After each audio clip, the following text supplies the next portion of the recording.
Olá pessoal, hoje é um marco no Complexo Jurídico Oliveira Campanina Educacional.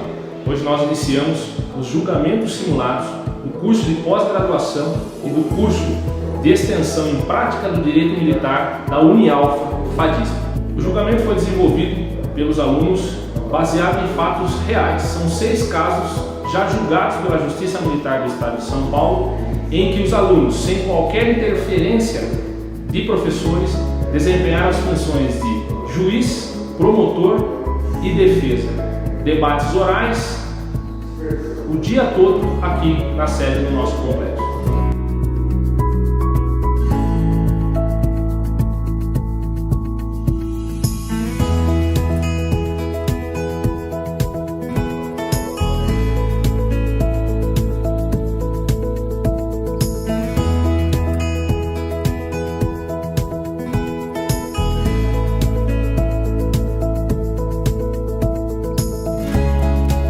Quero aberta a sessão. Faça a gentileza, venham os autos. Excelentíssimo senhor, doutor, juiz de direito da 4ª Auditoria da Justiça Militar do Estado. Consta do incluso inquérito policial militar que em data de 29 de junho de 2009, por volta das 16 horas e 10 minutos, nas proximidades da agência da Caixa Econômica Federal, no município de Itapevi, o soldado PM Alexandre Alberto dos Santos, qualificado às folhas 30, recebeu para si, diretamente, em razão da função, vantagem indevida no montante de R$1.000. Segundo consta, na data de 27 de junho de 2009, por volta das 23 horas, o indiciado se encontrava de serviço, juntamente com o soldado PM Alexandre Cruz Irmão, na viatura M20305, quando, em razão de solicitação feita via CAD, abordaram um veículo marca Chevrolet, modelo D10, ano 1981, placas KAZ 4345 de Itapevi, que era dirigido pelo civil João Vitor da Silva. Depois de minuciosa vistoria no veículo e no condutor, e como nada foi encontrado, os milicianos mantiveram contato com a civil solicitante, Laís Cristina Ferreira Andrade, que inicialmente havia alegado que João Vitor da Silva se encontrava armado. Na ocasião, tomaram conhecimento de que João Vitor da Silva, que é casado, vinha mantendo relacionamento extraconjugal com a mãe da solicitante, Mara Cristina Ferreira Andrade, há quase 17 anos. Ciente desta situação e do fato de João Vitor não se encontrar armado, o indiciado passou a exigir que lhe apresentasse a arma, chegando a ameaçá-lo de que, caso não fosse apresentado, poderia morrer. Foi então que João Vitor disse que não possuía arma, mas que, se quisesse, poderia comprar uma para ele, o indiciado. Ante essa promessa, João Vitor foi dispensado. Na data de 29 de junho de 2009, por volta das 16 horas e 10 minutos, João Vitor da Silva recebeu uma ligação telefônica de pessoa que se identificou como sendo Marcelo, solicitando um carreto próximo da Câmara Municipal de Itapevi. Ele se dirigiu ao local, mas ninguém encontrou. No retorno para sua residência, João Vitor foi abordado pelo indiciado, que estava paisano, e dirigia o veículo marca Chevrolet, modelo Corsa, cor preta, placas DXH 6270 de Itapevi, o qual lhe cobrou a promessa que havia feito anteriormente, quando então João Vitor se dirigiu com ele até a Caixa Econômica Federal, situada na Avenida Presidente Vargas, na cidade de Itapevi, onde sacou o valor de R$1.000 e entregou ao denunciado. Há indícios nos autos de que a vítima aceitou pagar a propina para o indiciado, porque temia que este revelasse para sua família o relacionamento extraconjugal que mantinha com Mara Cristina Ferreira Andrade, há quase 17 anos, o que poderia configurar o crime de chantagem, mas que poderá ser mais bem esclarecido durante a instrução processual. Ante o exposto, denuncio a Vossa Excelência como excurso no artigo 308, caput, do Código Penal Militar, a fim de que seja processado com base no artigo 399 e seguintes do Código de Processo Penal Militar e condenado ao final, aguardando o recebimento da denúncia, interrogatório e oitivo das pessoas abaixo roladas. Rol. João Vitor da Silva, vítima, folha 5. Elori Maria da Silva, folhas 12. Mara Cristina Ferreira Andrade, folhas 38. Laís Cristina Ferreira Andrade, folhas 40. Tatiane Cristina Ferreira Andrade, folhas 42. São Paulo, 11 de janeiro de 2011. Gilberto Monaca, primeiro promotor de justiça.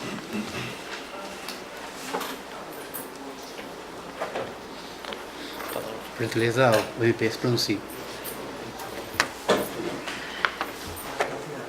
Excelentíssimo senhor doutor juiz-presidente, membros do conselho, senhoras, com grande honra que estamos aqui para poder fazer hoje justiça sobre este caso.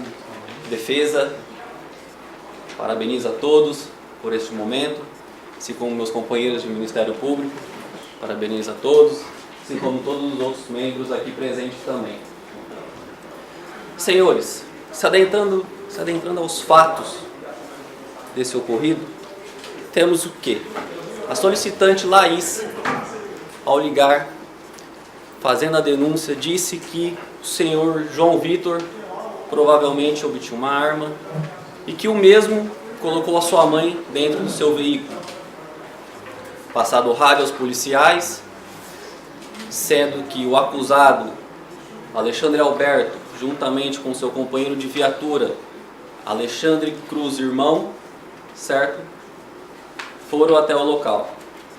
Pelas características da caminhonete, eles passaram por ela, mas a primeiro momento eles não a pararam, pois certas características não estavam batendo.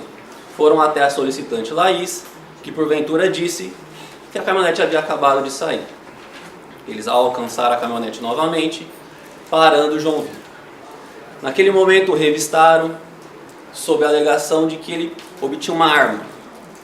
O revistaram, fizeram a revista na caminhonete, em seu veículo, porém não acharam nada.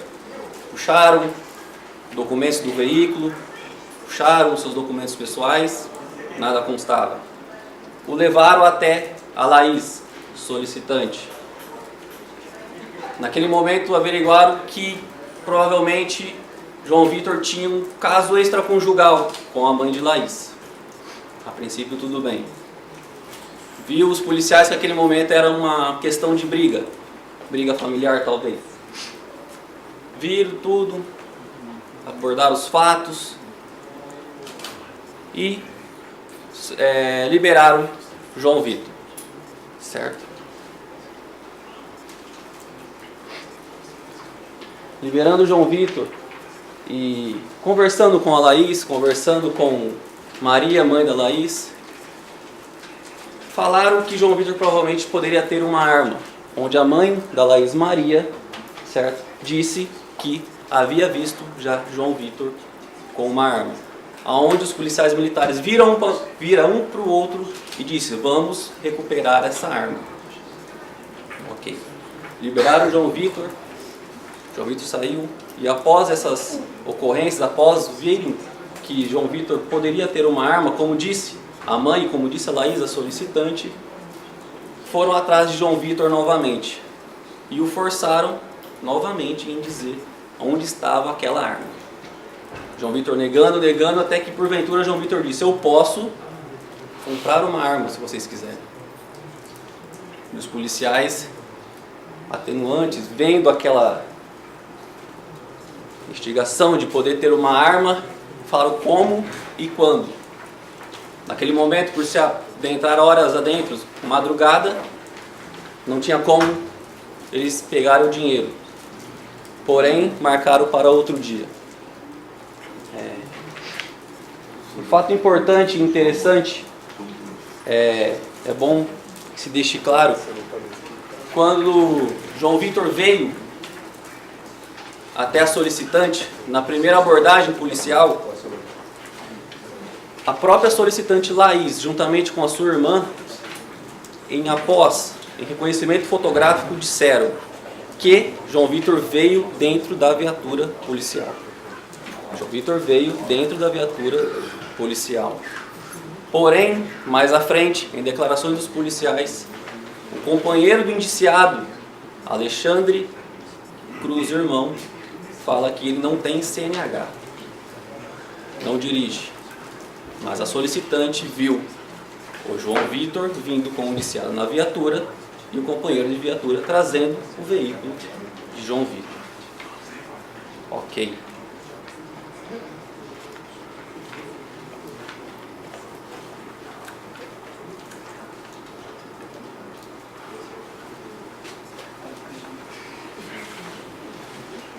Trouxe aqui, senhores, gostaria que vocês avaliassem um documento oficial feito pelos policiais, mostra que os depoimentos dos policiais logo à frente, eles falam que a abordagem apenas findou-se em 15 a 20 minutos. Porém, nesse documento oficial vocês podem perceber que a abordagem que começou antes da meia-noite foi até o término de 3 horas da madrugada, mais ou menos.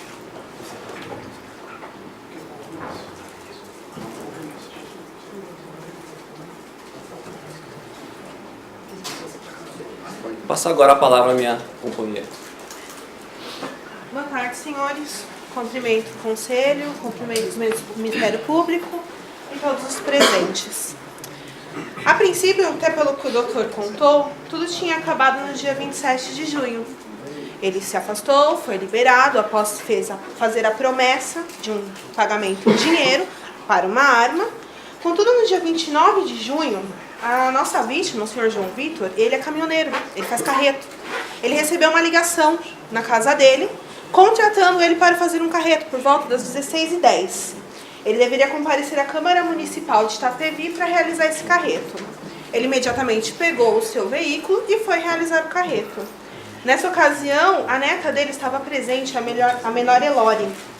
Ele chegou ao local indicado para realizar o carreto, contudo, não localizou ninguém. Quem havia contratado seria um Marcelo, mas não havia ninguém no local. Como não havia ninguém no local, ele resolveu retornar para a residência dele, mas ele percebeu que ao voltar para casa, um veículo preto, Corsa, jogava sinais para ele, fazia com que ele tentasse parar, mas ele não parou e avançou até a casa dele. Quando ele estacionou, desceu do carro junto com a sua neta, alguém o chamou pelo nome. Ele concluiu que era alguém que o conhecia. Quando ele chegou perto do carro, ele percebeu que era o mesmo policial, nosso acusado, a paisana, o qual cobrou a promessa. A denúncia é bem clara, senhores. Ela relata uma promessa de uma vantagem. O artigo 308, ele também é bem claro ao determinar que receber para si ou para outrem, direta ou indiretamente, ainda que fora da função ou antes de assumi-la, mas em razão dela vantagem indevida, ou aceitar promessa de tal vantagem. O fato do policial ter retornado 2 dias depois, cobrando essa promessa, já configura o crime do 308. Não é permitido que ele tenha seguido a vítima, exigido esse pagamento, abordado a vítima, cobrando essa quantia. Diante de toda a situação, diante de todo esse constrangimento que a vítima já estava sendo submetida, ela foi até a caixa eletrônico, localizado no centro de Itapevi, e sacou R$1.000. As câmeras de vigilância do banco constatam que a retirada do dinheiro ocorreu entre 16h50 e 16h52. O saque foi no valor de R$1.000. A entrega do dinheiro ocorreu fora da agência bancária, com a presença da menor. A menor Elore foi testemunha de tudo. Ela presenciou o avô retirando, tanto que as filmagens constatam que a menor estava com o avô no momento do saque do dinheiro. E ela também presenciou a entrega do dinheiro ao policial acusado aqui no momento. Com base nisso, a vítima acabou fazendo a denúncia e todos foram convocados para depor. Eu acho importante frisar nos depoimentos, a menor Elore acabou sendo ouvida sim, apesar de menor, sendo adotados todos os procedimentos, né, que deveriam, por conta de ser uma menor. Importante frisar que ela reconheceu o policial. Ela reconheceu, primeiro, vamos voltar, ela descreveu o policial, cor branca e cabelos castanhos. Após, através de um reconhecimento fotográfico, segundo consta do próprio depoimento, reconheceu sem sombra de dúvida como sendo o soldado PM Alexandre Alberto Santos. Vamos analisar, senhores. Era uma criança de 9 anos. Uma criança de 9 anos, ela não reconhece qualquer pessoa na rua, ela não vai olhar uma vez a pessoa e já reconhecer através de uma fotografia. Aquilo foi algo que ficou marcante para ela.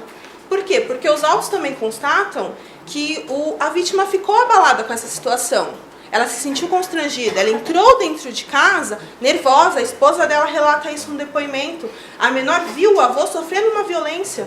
A violência não precisa ser física, ela pode ser exercida através de um poder, o qual o policial tinha naquele momento. O acusado ele tinha esse poder. Ele colocou uma arma no peito da vítima no dia 27 e disse: eu quero a sua arma ou eu te mato. Isso consta dos autos. E a vítima, por medo, fez a promessa de entrega de dinheiro. A vítima, sim, foi penalizada, a vítima, sim, sofreu um prejuízo financeiro, a vítima, sim, viu a sua vida de cabeça para baixo, no momento em que ela também se viu com a sua neta ali do lado, correndo risco de vida.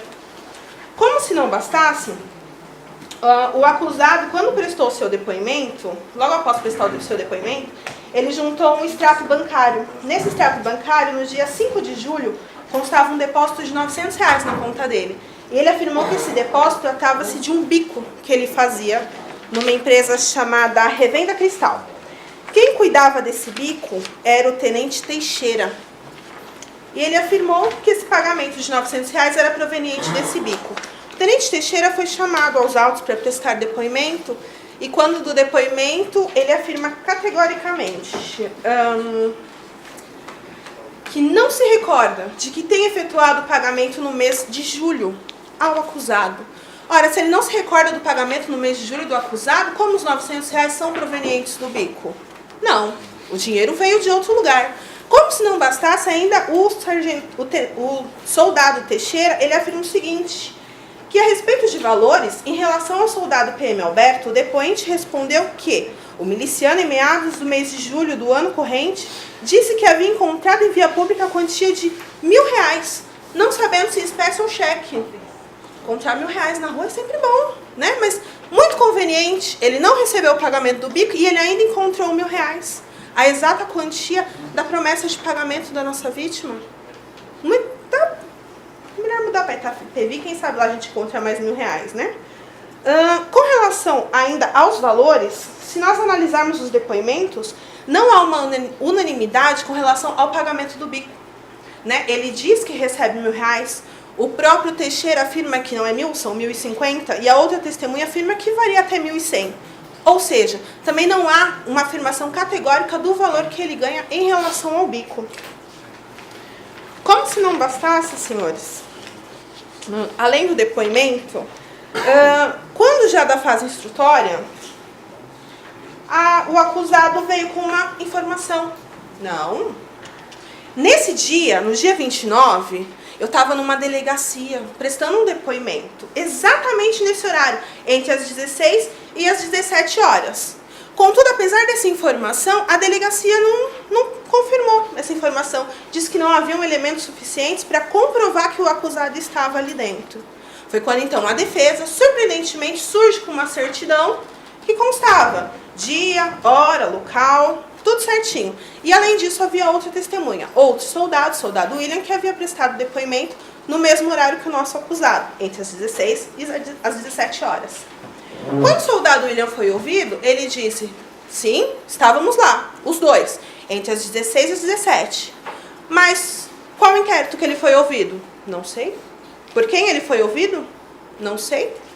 Mas se vocês não estavam na mesma sala, se não eram do mesmo inquérito, como que o soldado William pode confirmar categoricamente, entre as 16 e as 17 horas, o acusado estava lá? Quer dizer, ele sabe o que é conveniente ao acusado. As demais informações a respeito desse depoimento, ele não sabe. O nosso juiz expediu um ofício até a delegacia e após a expedição desse ofício, já com as informações, número de inquérito, horário, tudo correto, houve a resposta do ofício. Contudo, a resposta do ofício não confirma o horário de presença do nosso acusado. Pelo contrário, ele só fala dia. Mais nada. A hora, não houve comprovação nenhuma. Para elucidar os fatos, nós localizamos o endereço da delegacia.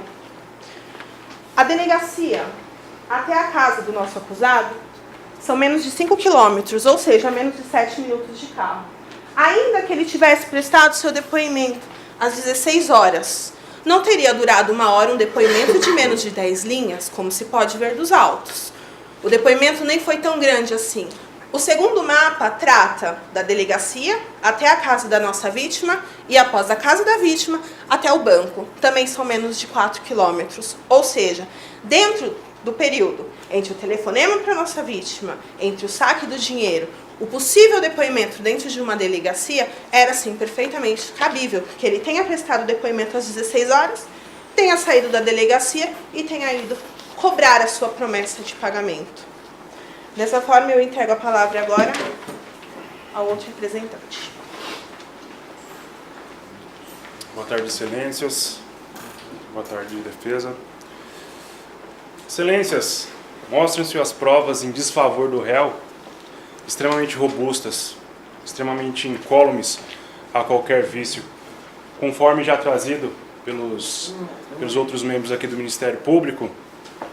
Desde o início, desde o transcorrer dos fatos, já era evidente que a coisa aconteceu de forma bastante diferente do que foi relatado pelo réu, né? Afirma o réu que a ocorrência durou por volta de 20 minutos, o que não é verdade, né? Pelo depoimento de Laís e Thaís, as duas irmãs, filhas de Mara, que seria a amante da vítima, o senhor João Vitor, elas são uníssonas em dizer que o réu levou a vítima ao local dos fatos dentro da viatura. Eu queria saber por que levar dentro da viatura se nada de ilícito foi encontrado com ele na revista pessoal, na revista do veículo. Qual o motivo de conduzir coercitivamente uma pessoa que nada de ilícito for encontrado em seu poder? Mas, segundo palavras do réu, isso não aconteceu dessa forma. Estranho, então, as testemunhas dizerem o contrário.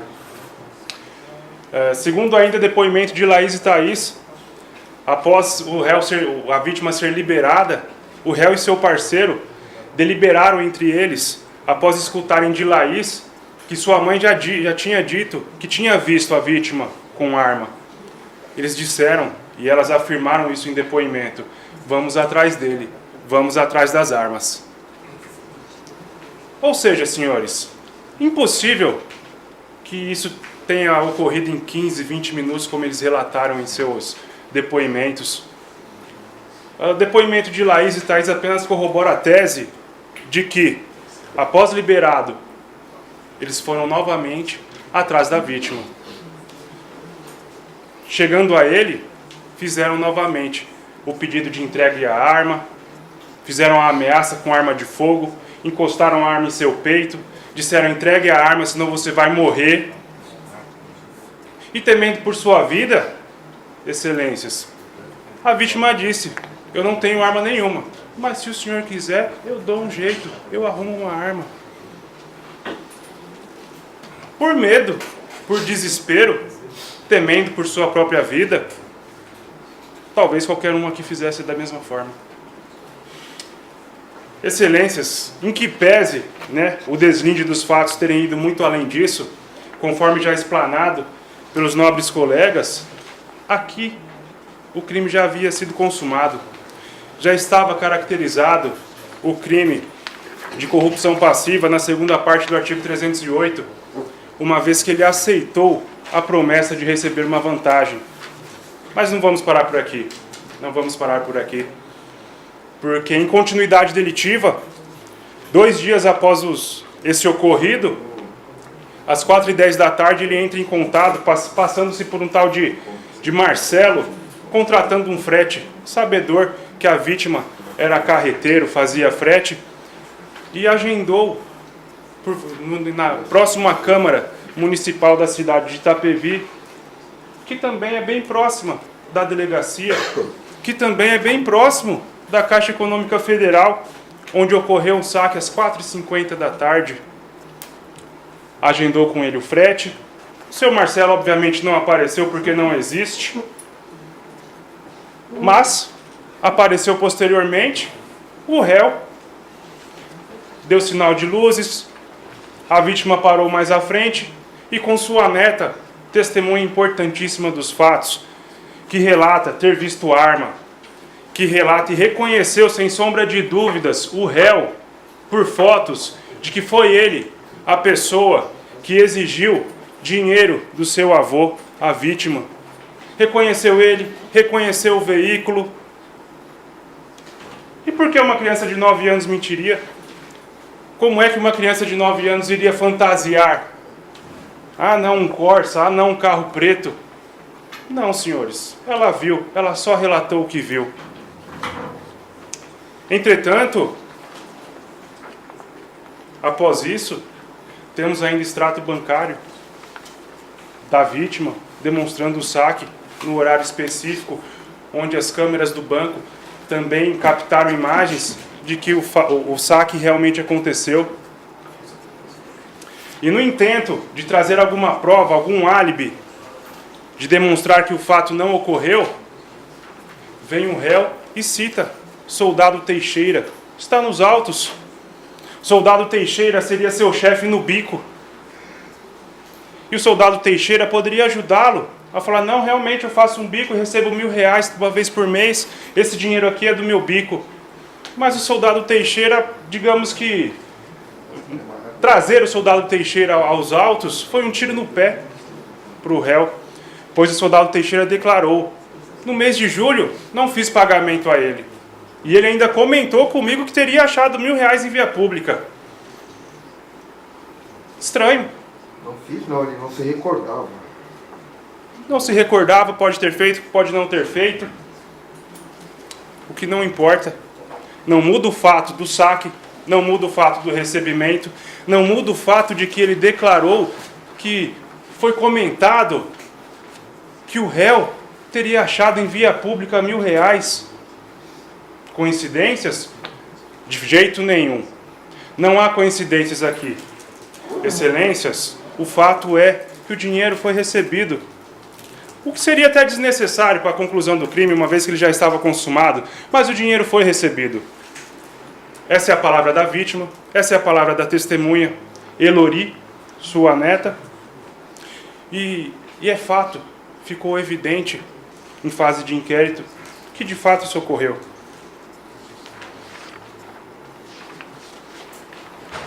Ou seja, senhores, é incontroverso que o crime realmente ocorreu. E ainda que tenha sido trazido as provas ao final aí da fase instrutória, no sentido de dizer que ele estaria numa delegacia de polícia prestando depoimento naquele horário, não vamos colocar em descrédito a prova, uma vez que emanada por um órgão público. Entretanto, ela não tira o réu do local no horário dos fatos. Conforme dito, o orelhão de onde foi feita a ligação está no centro de Itapevi. A delegacia, onde supostamente prestou-se o depoimento, está no centro de Itapevi. A Caixa Econômica Federal, onde foram feitos os saques, estão no centro de Itapevi. Senhores, E onde mora o réu? Itapevi, Coincidente, né? assim como a vítima. Entretanto, senhores, é evidente, doutor, é evidente que tudo ocorreu em Itapevi. O que está querendo se demonstrar aqui é que, como tudo é muito próximo, o fato dele estar possivelmente depondo não impediria de cometer o ilícito que de fato cometeu. Que de fato cometeu. E as provas são cabais no sentido de demonstrar que o ilícito cometeu e que foi cometido pelo réu aqui sentado no banco em que de fato deveria estar. Excelências, a conduta que o réu praticou enlameiam a imagem da polícia militar, mancham esta farda, desmoralizam a tropa. E é totalmente diversa a conduta do réu a que a sociedade espera que ele tome.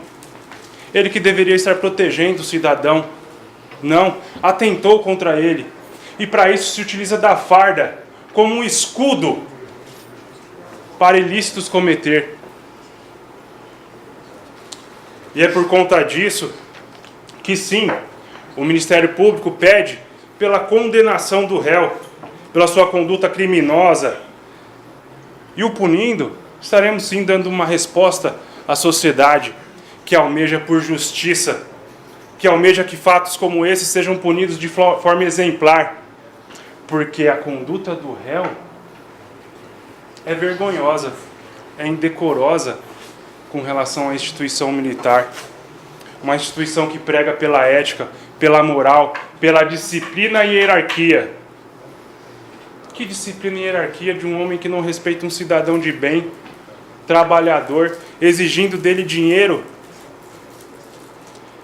Eu acredito, aliás, eu tenho a convicção de que este colegiado tomará a decisão correta no sentido de condenar um policial militar que se vale da farda e da situação de policial para cometer ilícitos contra a sociedade que ele deveria proteger.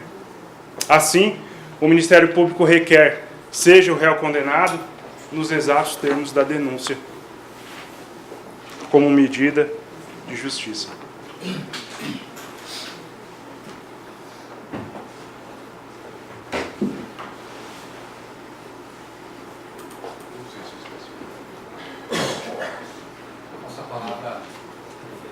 Primeiramente, eu gostaria de saudar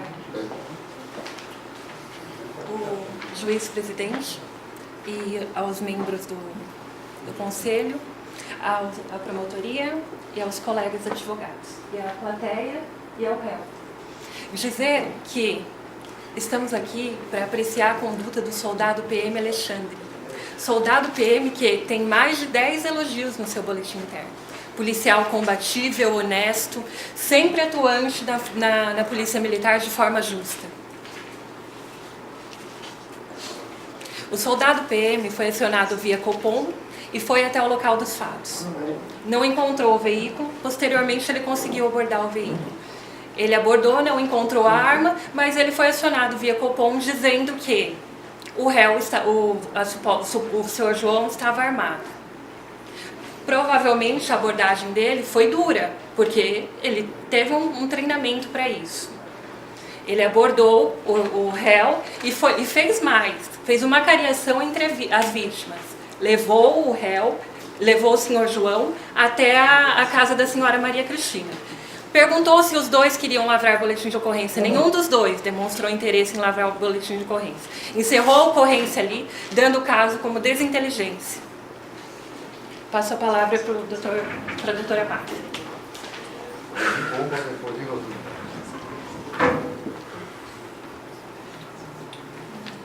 Senhores, boa tarde. Boa tarde, senhores. Eu gostaria só que eu vou aproveitar aqui, ó, os nobres, os ilustres representantes do Ministério Público bem delinearam os fatos e vou me atentar às questões que são realmente relevantes. Os depoimentos das testemunhas e a presente denúncia, ela se baseia exclusivamente nas palavras do seu João Vitor e no testemunho da sua neta, Elore, uma garota de 9 anos de idade. Eu gostaria de frisar que em sede de IPM foi concluído pela inexistência de qualquer crime praticado pelo policial ora réu. O testemunho do senhor João Vitor é contraditório, o testemunho da garota de 9 anos é contraditório. Em sede de IPM, ela chegou inclusive a ser ouvida como testemunha sem a presença de nenhum curador. Em sede de juízo, sim, foi nomeado um curador, mas os depoimentos dela são realmente conflitantes. Em sede de IPM, ela disse que ouviu ser exigido do seu avô a quantia de R$2.000. Em sede de juízo, ela disse que foi exigida a quantia de R$3.000. Em sede de IPM, ela disse que foi um homem branco, jovem, de cabelos castanhos. Em juízo, ela disse que foi um jovem careca. Realmente, o depoimento da menor é realmente conflitante nos autos. O senhor João Vitor, eu diria que no mínimo uma pessoa de caráter duvidoso. Eu coloco no banco dos réus e se admite uma denúncia contra um policial renomado, que tem cerca de 10 elogios individuais na sua ficha, com base no depoimento e com base nas alegações de uma suposta vítima de comportamento não tão exemplar, que mantém um relacionamento amoroso de pelo menos 17 anos extraconjugal. Essa suposta vítima alega ter deixemos claro. Desculpa? Que não é crime, deixemos claro, relacionamento extraconjugal. Sim, não, eu não disse que é crime. Eu disse que a conduta dele é, no mínimo, inidônea. Né? Essa suposta vítima alega que lhe foi exigido R$1.000.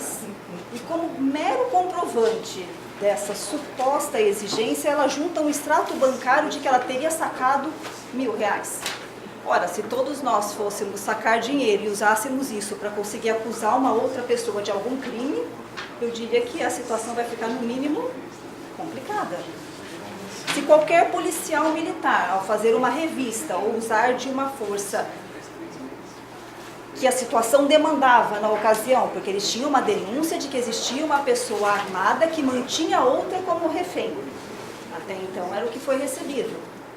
Foi feita uma revista, talvez um pouco dura, se a cada vez que uma pessoa receber uma multa de trânsito, uma revista pessoal, que se sinta atacada, ela resolver contra esse policial efetuar uma denúncia, essa denúncia for levada a cabo e nós chegarmos até ao cabo de acusá-lo, de torná-lo réu num processo,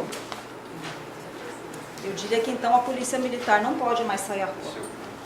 Ela não pode mais agir. O senhor João Vitor juntou um extrato bancário de um saque que ele teria feito às 16h10. E é isso que eu gostaria que os senhores frisassem. Ele fez um saque às 16h49. Antes disso, ele teria recebido um telefonema em sua casa às 16h10, solicitando um suposto carreto, se desloca até a Câmara Municipal, constata que não havia ninguém esperando o carreto, retorna à sua casa, dali ele vai até a Caixa Econômica Federal e saca R$1.000. Saca R$1.000 e supostamente entrega ao acusado, ao réu. Não existe nenhum comprovante dessa entrega. Não existe a filmagem, não existem câmeras de segurança que comprovam a entrega. Comprovam o saque. Eu não tenho nenhuma prova. Eu tenho o depoimento de uma garota de 9 anos. Convenientemente, ela é a neta da suposta vítima. Convenientemente também, ela entrou em contradição várias vezes durante o depoimento. Se me permite, doutora, por que a ocorrência teria demorado 3 horas e não foi apresentada na delegacia? Uma ocorrência de 3 horas. Mas não é a demora na ocorrência que enseja o presente processo. A primeira parte do artigo 308, que trata apenas do aceite, já configuraria o crime. Ele nem precisaria ter recebido os R$1.000. Sim, mas aí é a palavra da suposta vítima. Mas consta que a ocorrência demorou 3 horas. Onde consta naquele... Folha 58 entrega ao conselho. Veja bem. Se eu não me engano. Pega lá na folha 58. Folha 58, Folha 58 acaba às 2h55 2h55 e a denúncia relata que iniciou às 23 horas. 3 horas de duração, doutor. Veio a documentação do Copom? Foi entregue ao A documentação é a do Copom. Então, Folha 58. essa documentação do Copom, ela mostra também que nesse intervalo de horas, de acordo com o relatório de ocorrência, foram atendidas outras 3 ocorrências também. E por que deu baixa nessa ocorrência somente às 2h55? Não, a todo momento a ocorrência foi radiada no Copom, inclusive o seu término como as partes não quiseram ser conduzidas, não aceitaram ser conduzidas ao distrito policial, foi encerrado no Copom como Charlie 04, como desinteligência. Sim. Por isso E tem a hora marcada no Copom exatamente quando teve essa comunicação. Exatamente. Não dão 3 horas. Diferente, doutor. Consta nos autos, negativo. Eles iriam comunicar, Negativo. não demos continuidade. Essas estamos 3 horas até são meras 2h55 palavras, da manhã. meras palavras da suposta vítima. Da suposta vítima. São corroboradas com um documento do Não, Copom. temos documento oficial aqui. Doutor, mas é irrelevante, porque a demora na ocorrência não foi quem ensejou a presente demanda. Não existe nenhuma testemunha, não existe fatos nem... delineados nela. Sim, mas não existe nenhuma testemunha, inclusive as testemunhas que acompanhavam a ocorrência, porque o senhor João Vitor foi dispensado. E os policiais permaneceram com a senhora Maria Cristina e com as suas filhas. Dispensado em tese. Ele foi dispensado, os policiais permaneceram no local da ocorrência, prestando as informações necessárias para a solicitante. Ninguém, não existe testemunha, não existe qualquer comprovante dessa suposta exigência.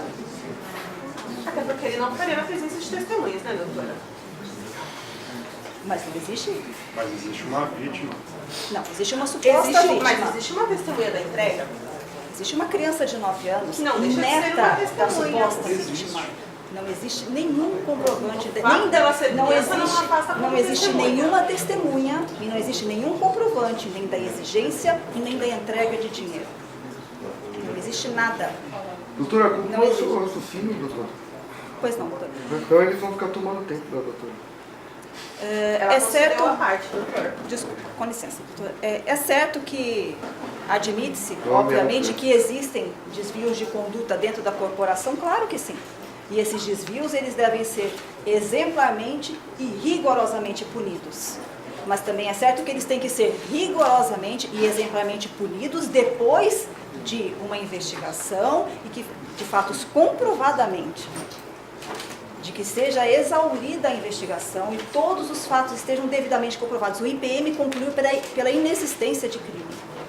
Ouvidas todas as testemunhas, colhidos todos os fatos, todos os documentos constam do IPM que concluiu pela inexistência de crime.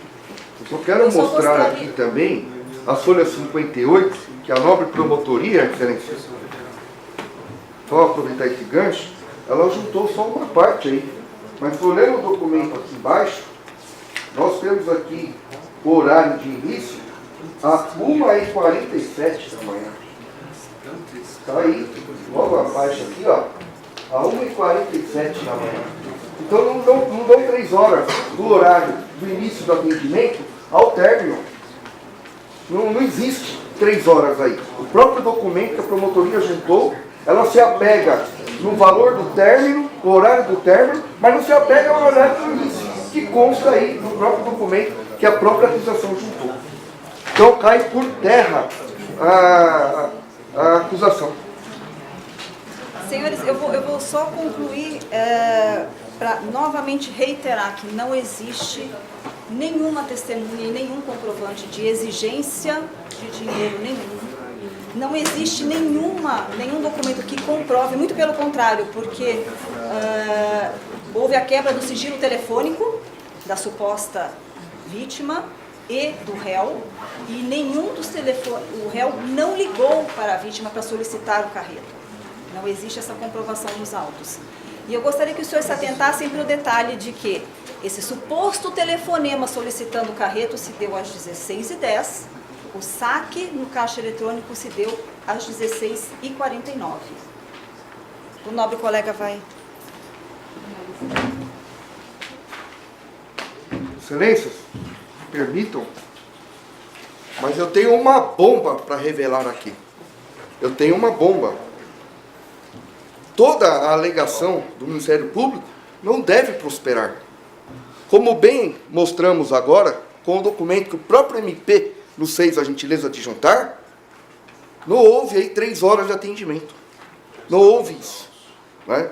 E, bem lembrando, uma testemunha de 9 anos de idade, apresentando versões diferenciadas a cada vez. Isso, recentemente, tivemos agora o caso do menor do Morumbi, um garoto de 10 anos de idade, que apresentou 3 versões diferentes e já estava apresentando a 4ª versão. Vamos pegar aí as declarações dadas no início pela testemunha, nas folhas 12, salvo engano, que ela falou que o carro tinha um adesivo de uma caveirinha na traseira do carro. E eu quero mostrar para Vossas Excelências aqui as folhas 35. Por favor, qual é o adesivo que tem na traseira do veículo do réu? O que temos aqui é um símbolo religioso. Para uma criança que não sabe distinguir que símbolo religioso é esse, ela não iria falar uma caveirinha. Doutor, ela iria falar um peixinho. Está aqui, folhas 35. É verdade. Folhas 35. A foto foi apresentada 15 dias depois da identificação. Mas quem tirou essas fotografias, quem juntou, foi a corregedoria. 15 dias depois. Não foi o réu. Após os fatos. Quando o adesivo Não. poderia ter sido A retirado. data tirada e a data da juntada A data tirada ninguém são sabe. diferentes. Então não podemos Considerar a data contestar. juntada. Acabou de confessar que ninguém sabe quando tirou as fotos. Sim, Então senhor. não se contesta. Então Não se ele contesta. garante que essa Como foto prova, né? foi tirada depois do fato. Então Não lhe permito a palavra. E mais, no segundo depoimento, perfeito, excelência. No segundo depoimento, a mesma testemunha de 9 anos de idade disse que na traseira do veículo, na placa, tinha uma fitinha vermelha e verde. Na primeira versão dela, que o réu teria pedido R$2.000 e ficou acertado 1.000. Na segunda versão, o réu teria pedido R$3.000 e ficou acertado 1.000. Na primeira versão, ela viu uma arma sobre o banco. Na segunda versão, ela não viu a arma. A parte ela viu um pedaço, né, doutor? Mas ela não Depoimento. conseguia ver a cor. Mas ver uma parte Ela- não ver é diferente. Então o senhor fala De uma exatamente forma, o que está ela no falou que depoimento viu a do arma, menor. depois ela falou que Ela não disse que não não viu. viu, doutor. dessa forma. Se o senhor analisar Perfeito? o segundo depoimento E dela. temos mais ainda. Como bem colocou o Ministério Público,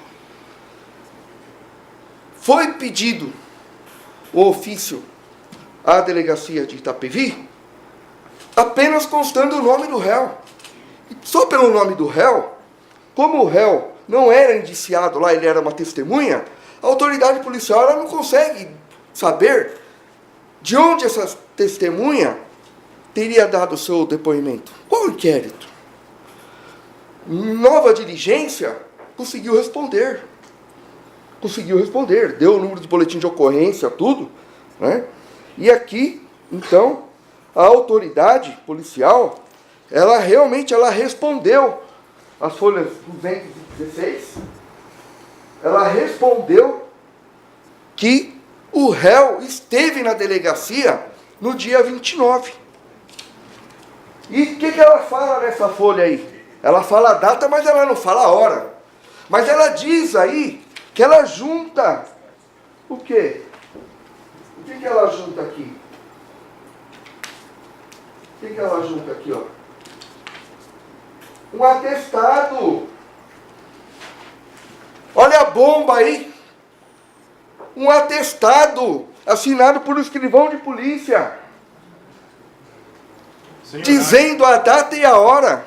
Esse atestado que a gente estou para a defesa, né, doutor? Não foi o... A delegacia fez o atestado. A defesa pode ter juntado assim, mas juntou um documento oficial. A defesa. Ou não o é escrivão aqui é fajuto. Já falei. Ou isso aqui é falso também. falso. Atente-se aos autos, Contestasse doutor. que na época certa. Atente-se aos autos. E tem mais. O mapa, presta atenção, o mapa que diz da casa do senhor João até o banco,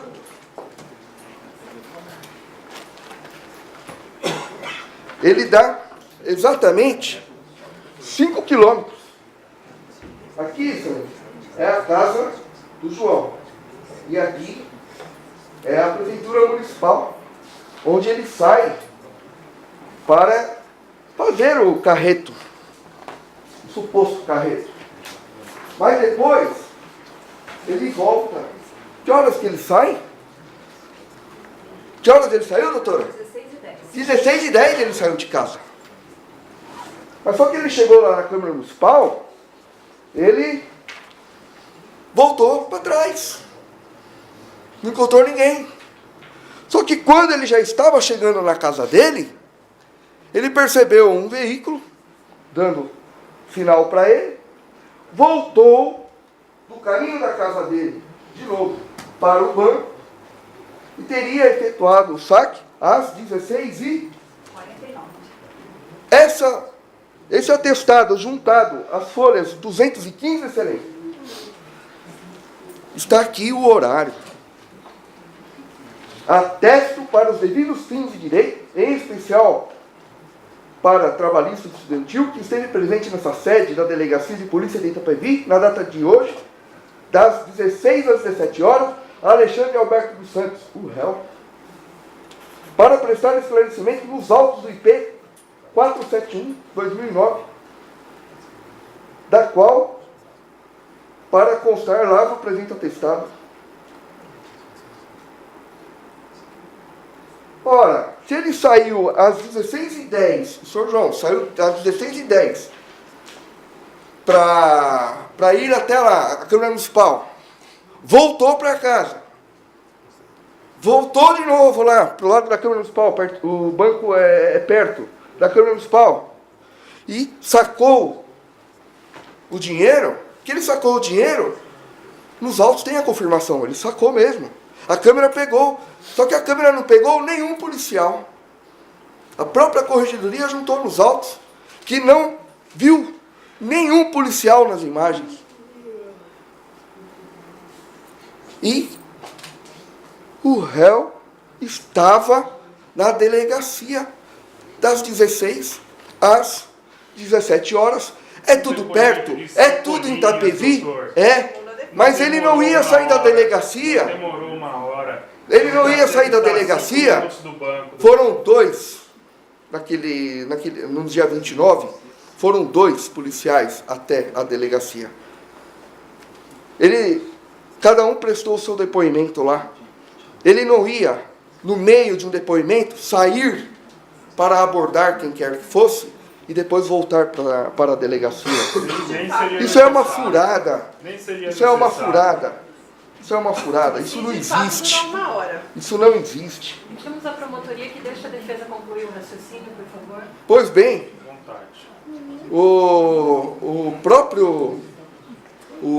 a testemunha, o soldado William, ele confirma que no dia 29 também, às 16 horas, esteve com o réu. Está aqui, ó.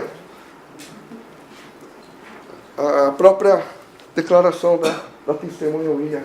Na delegacia, mas não mesmo tempo. Ele confirma em juízo. Ele confirma em juízo. Está aqui. Ele esteve. Todas as testemunhas foram ouvidas em juízo, né? Agora, o extrato, né, quando fala que ele receberia R$1.050, R$50 a mais do que ele disse que ganharia no bico extra oficial dele, ou 1.100, a promotoria discute. Ué, ele fala que é 1.000, outro fala que é 1.050, outro fala que é 1.100. Mas por que a promotoria vai pegar no valor de R$900, sendo que em nenhum momento ele fala que ganha R$900? Para mais ele não pode, mas para menos pode imputar isso a ele. E o William não disse que ele não recebeu o bico dele em julho. O William não se recordava. Mas quem que pagava o salário para ele fazer esse bico? Não era o William. Mas quem falou isso foi o Teixeira, doutor. Está no depoimento do Teixeira. Quem que pagava? O Teixeira. E quem falou que não pagou foi o Teixeira. Não, está aqui, tá aqui. Só um minuto. Está aqui. Estou com as folhas abertas aqui, ó. As folhas 59. Não Estou se aqui. recorda Estou de falando ter em juízo. efetuado o pagamento Estou falando no em mês de juízo. julho. Quem afirmou Estou isso falando foi em o juízo. Teixeira.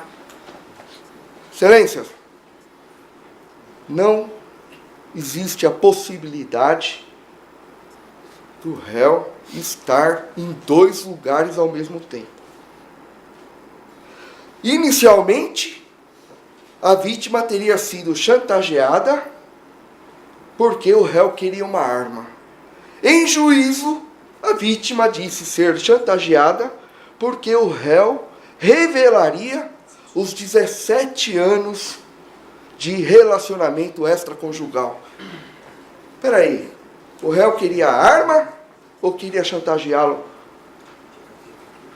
a respeito desse relacionamento? E mais,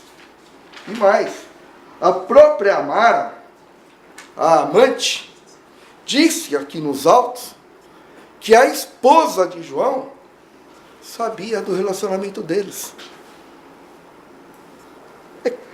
Olha, fazer chantagem de uma coisa, de um crime impossível aí. Como é que vai caber chantagem aí? Não existe.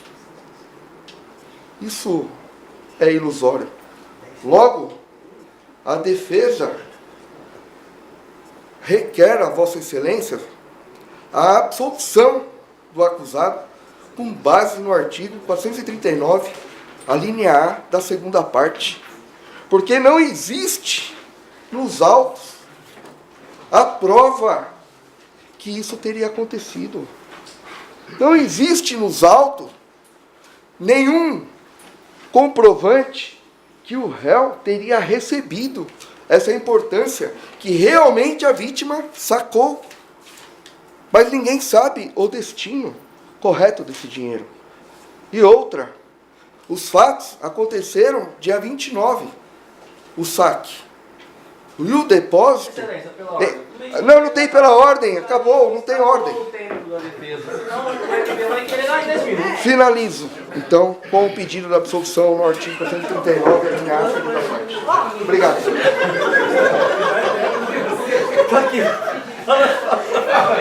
Ninguém me ouve. Nós também queremos fazer alegações finais.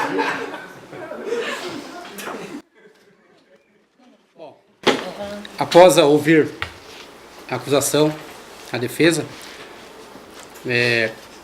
meu voto seria pela absolvição. Seria pela absolvição do acusado da denúncia em relação ao artigo 308 do CPM. Eu absolvo o acusado com base no artigo 439-C do CPPM.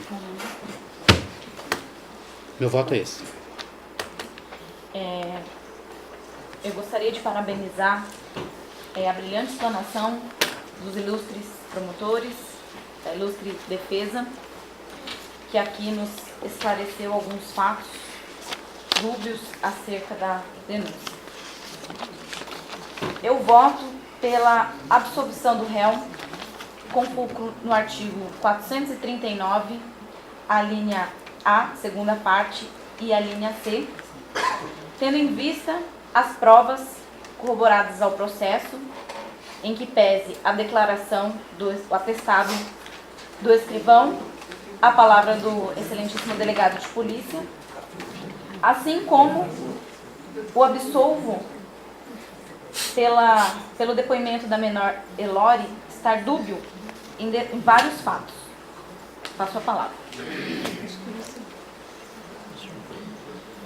Eu queria parabenizar a acusação, bem como a defesa, pela explanação do caso. Há indícios do crime, porém, indícios frágeis para uma condenação. O que se tem para a condenação do réu, no caso, é a declaração da vítima e testemunha, que são divergentes em alguns pontos, né? Tanto no inquérito como em juízo. Por esse motivo, eu absolvo o réu por falta de provas que o incriminem. E assim eu absolvo com base no artigo 439, a linha E. Esse é meu voto. Primeiramente, eu parabenizo a todos aqui presentes, a acusação representada pelos ilustríssimos promotores, membros do Ministério Público, e a defesa representada pelos nobres advogados. Após a minuciosa leitura dos autos, bem como as constatações face à explanação pela acusação e defesa, ficou claro que o acusado, Sr. Alexandre Alberto, cometeu sim o crime de corrupção passiva, conforme o artigo 308, caput CPE. No presente caso, nas diversas oportunidades em que a vítima foi ouvida, sempre apresentou uma única versão. A descrição do veículo particular da vítima apresentou como prova indiciária da ocorrência do fato, e o único contato anterior da vítima com o recorrente foi durante a abordagem.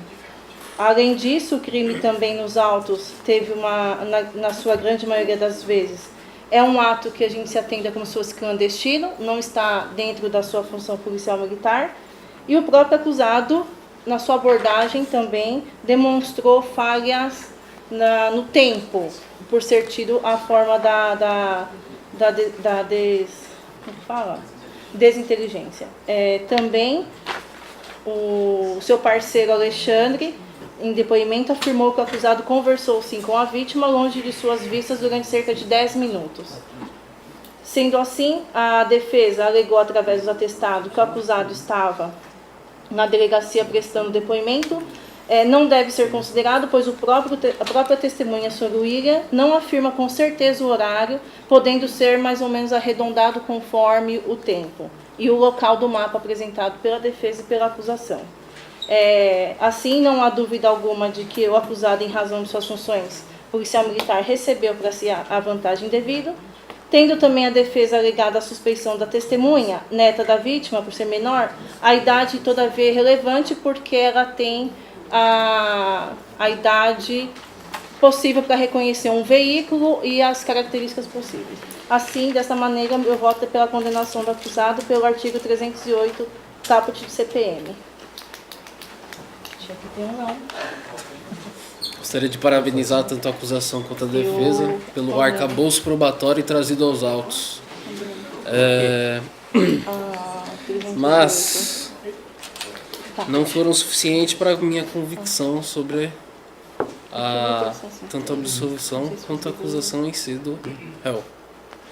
Portanto, em que pese ele não poder estar em dois lugares ao mesmo tempo, não há comprovação de que houve a execução do núcleo específico do típico, qual seja da corrupção passiva. Portanto, em face dessa dúvida, eu absolvo o réu no 439, a linha E. Não existir prova suficiente para a condenação. Bom, com base no que foi proferido pelo colegiado, absolvemos o réu com base no 439, alíneas, por 4-1. 4 votos a 1. Cerrado.